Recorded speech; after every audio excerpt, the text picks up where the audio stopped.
Hi, I'm Christina Jump, and I am the Civil Litigation Department Head here at the Constitutional Law Center for Muslims in America. I am still sheltering at home, so welcome back to my home. And I want to talk to you today about essential considerations of returning to work. As a lot of places open up and workplaces begin to return to the office setting, what are considerations that employers need to know in a COVID-19 environment with return to work issues? So let's get started. Some essential considerations to bear in mind. Return to work dates are approaching. Many types of different employers, not just those who have up until now been considered essential employers. And this is for both essential businesses and others like retail and personal care that are beginning to open at least on a staggered basis, if not even more so. So just as the restrictions that were imposed have varied, so do the instructions on returning to work. They have many variations. So we're going to go through what a well-meaning employer is to do without any one clear unifying guidance, because that certainly does not exist at the moment. There are a lot of conflicting messages out there to employers. You can see from the different federal statutes that come into play. There's the Americans with Disabilities Act, the Age Discrimination in Employment Act, the Family and Medical Leave Act, HIPAA, which governs what kind of medical information can and cannot be disclosed about employees.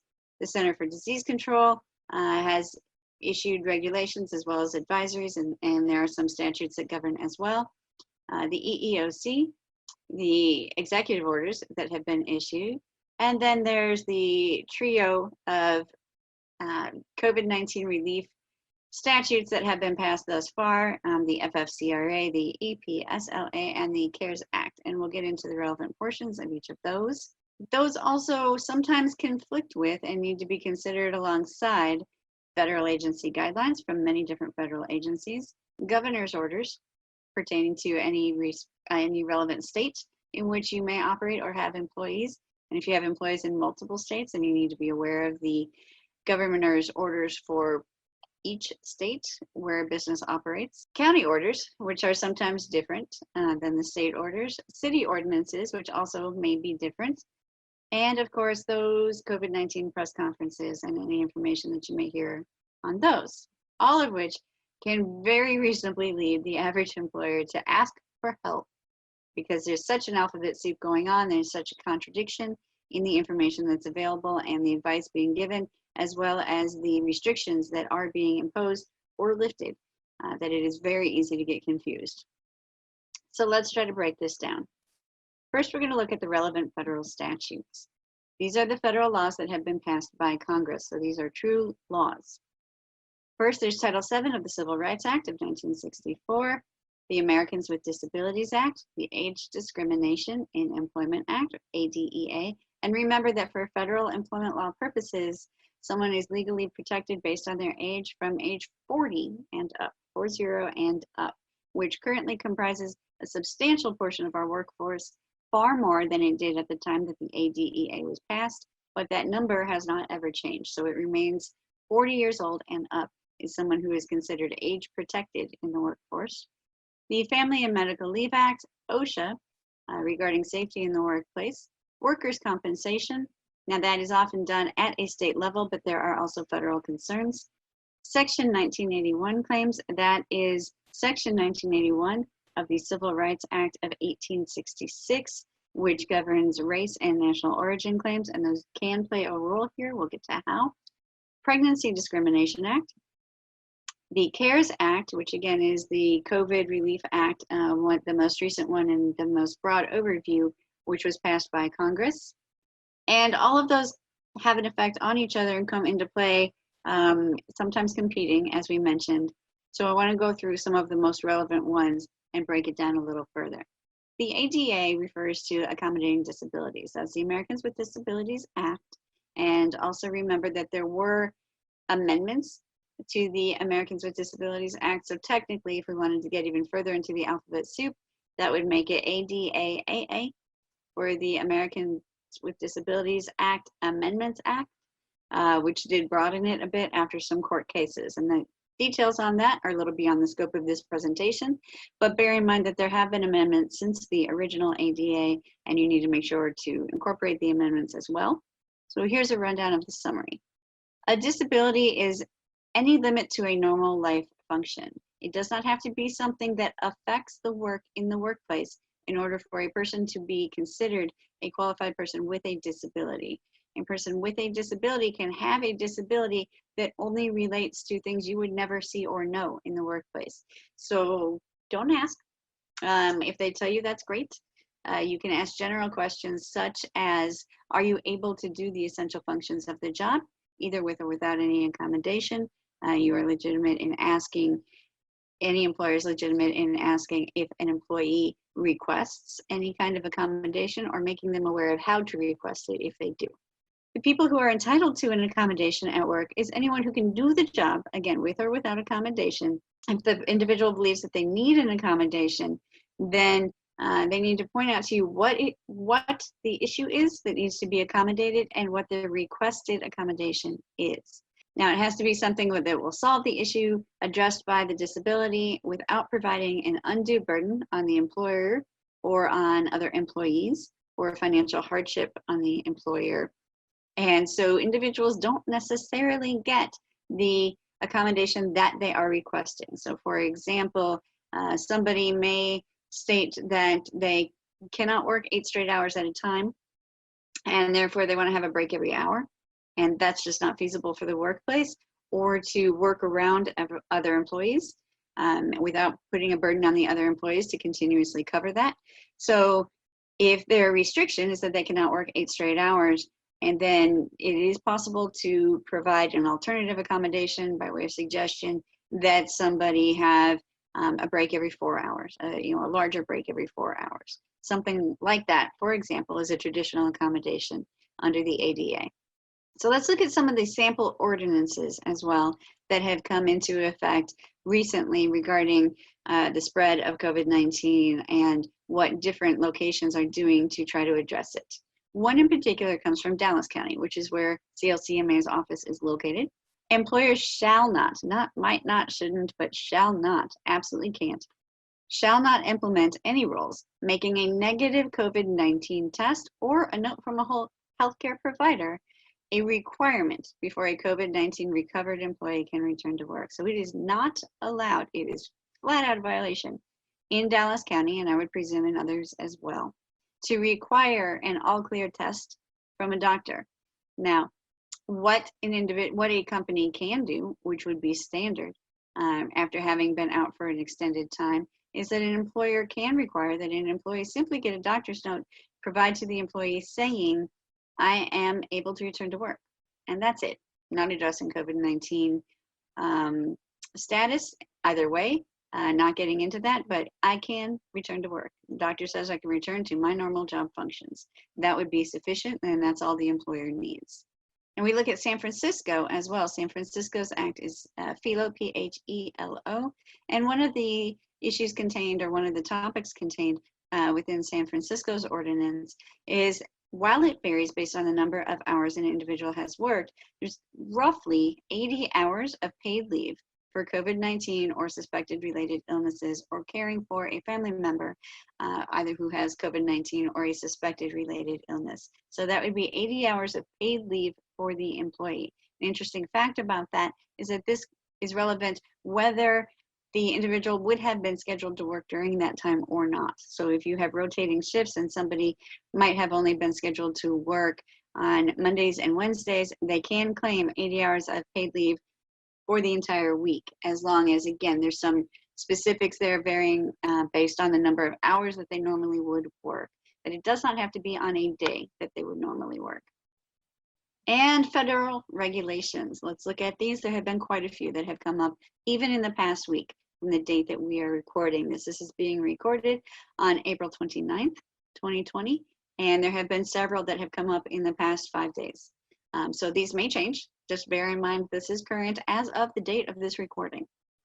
The EEOC has issued guidance saying that employers cannot compel that an employee get a vaccine once one does become available, and employers may require tests based on COVID-19, but only under the right circumstances. Now understand that conflicts with the Dallas County requirement that we just discussed. So you want to go with the most restrictive one whenever there is a conflict like this. So employers located in Dallas County would not be doing any testing, mandatory testing of employees, or a mandatory all clear regarding COVID-19 specifically, unless they meet some other federal requirements that makes that necessary. But under the EEOC guidelines, it's possible, but really only under the right circumstances. The way the EEOC has suggested this is while that would normally be considered to be an invasive medical inquiry or a prohibited medical inquiry, they now may do so, employers may do so, if they can show a direct threat to the employee or others that is addressed by doing the test. And while COVID-19 itself has been considered to be a direct threat generally, the guidelines do break down high, medium, and low risk workplaces and refer to other regulations which give more definition onto what kinds of workplaces constitute those. And since fever is not always a symptom of COVID-19, taking temperatures of all employees must otherwise be justified. For example, those who are in contact with high-level public officials, those handling food preparation, those working with high-risk groups like the elderly or pregnant women. In those situations, it may be justified. For a general office workplace environment, it would not. And again, even under the EEOC regulations, it repeatedly stresses that employers must maintain all applicable confidentiality requirements that are normally in play. So you can't just line people up at the door, test them one by one, and announce clear, not clear, or run a forehead thermometer and say he's good, she's not, he's good, she's not. You can't do that. Okay? You have to maintain the confidentiality requirements that would otherwise also be in place, which prohibit sharing medical information like that with others. And the EEOC regulations also defer to CDC and FDA whenever there may be doubt, especially as to testing needs, testing methods, and testing reliability. And so that EEOC guidance that I just referred to was issued on April 24th, 2020, and is located at the link below. If you want to go to the EEOC.gov webpage, you can also navigate to it through there by clicking on COVID-19 and related guidance. And there's more. Other federal regulations that come into play. As I mentioned, the EEOC defers to OSHA, CDC, and FDA as far as some work guidance. And under these guidances, this addresses specifically exposure risks of meat and poultry plant workers, because that has become substantially more of a risk lately. These regulations advise keeping all workers 6 feet apart in all directions, using physical barriers like plexiglass whenever possible, maintaining sufficient ventilation within the workplace, providing hand sanitizer stations that have at least 60% alcohol in them, not the natural kind, the really, really effective alcohol kind, if that's possible, if that's available. Ideally, touch-free hand washing stations. So where somebody could, one of those automated ones where someone could put their hands underneath the dispenser and then rub their hands together with that hand sanitizer. And staggering arrival times and adding more time clocks to reduce human congestion in any one area at any one given time. These regulations were issued 2 days later than the EEOC ones. These were issued on Sunday, April 26, 2020. And this guidance is located at cdc.gov/coronavirus. The specific link is all spelled out below that. And it does, again, reference the OSHA regulations that have come into play as well. And now this graphic here on the screen also gives you a visual such that it is not necessarily Pixar level award-winning graphics, but this is a visual that will show you some of what's considered good and what's considered bad as far as positioning employees in the workplace. Now this is specifically for meat packing and meat processing workstations, but it does apply to a degree in other situations as well. So if you look here, workers being too close, less than 6 feet apart, is not good. 6 feet apart across from each other is good. 6 feet apart next to each other as well. And ideally, having partitions where that is feasible, as we discussed, and having the task performed ideally maybe only on one side of a big table or so. This comes up in a traditional work environment, depending how far apart in an office environment the cubes might be, or if you have people seated at desks that face each other, or in work environments where people share offices. It does matter how close together those seats are. And also if they have to come into contact at the same time, if they're both trying to get in and out of one door together, one small doorway together, you may want to stagger those arrivals as well. What you don't want to make headlines for is something such as this. This is where, I believe this was Smithfield, where in Missouri, where a federal court, ordered the meat company to protect workers. And the federal judge ordered the Smithfield plant to comply with public health guidelines at the meat packing plant that is located in Missouri. After a whistleblower complained that the plant was not complying with federal guidelines. Now, this is obviously still being litigated and new. This particular article was just from a couple of days ago. So who knows how this will turn out, but this is certainly not the headline that you want to make with your workplace. What is important with all of this, and how do you put it together, is to examine the actual job duties at issue. So classify workers based on their exposure. And this right here is from OSHA, this pyramid that's on the screen right now, where the classifications would be low risk, medium, high, and very high. Most office environments are in the low risk, which is just a caution level. So bear that in mind. Most employers are going to have a work environment that puts them at the lower risk category, where it's not necessarily going to be justified to take employees' temperature as they return to work, or to require a specific test or clearance.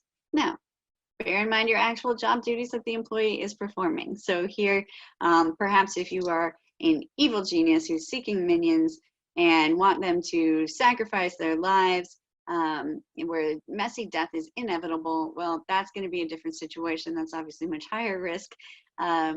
Hopefully, that's not your situation. Chances are it is not. But most employers, most office environments will be at the bottom level in this caution, lower risk level.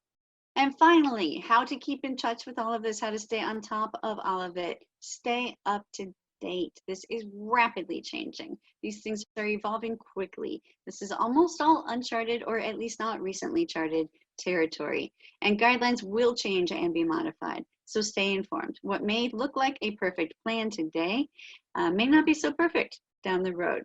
Some things seem like a good idea at the time and then just don't work out. All right, again, I want to thank you for joining us. If you have not been able to tell as well, and as you may know from watching some of these other videos, I am still sheltering in place at home here in Dallas County, so welcome to my home. I do want to thank you for joining us. We will keep updates posted to the extent that we can, but again, as I indicated, bear in mind that these change rapidly. So make sure that you are aware of the most up-to-date regulations affecting your office, your employees, and where you have locations as an employer. And you are also welcome to contact us. Again, I am Christina Jump. I am the Civil Litigation Department Head for the Constitutional Law Center for Muslims in America.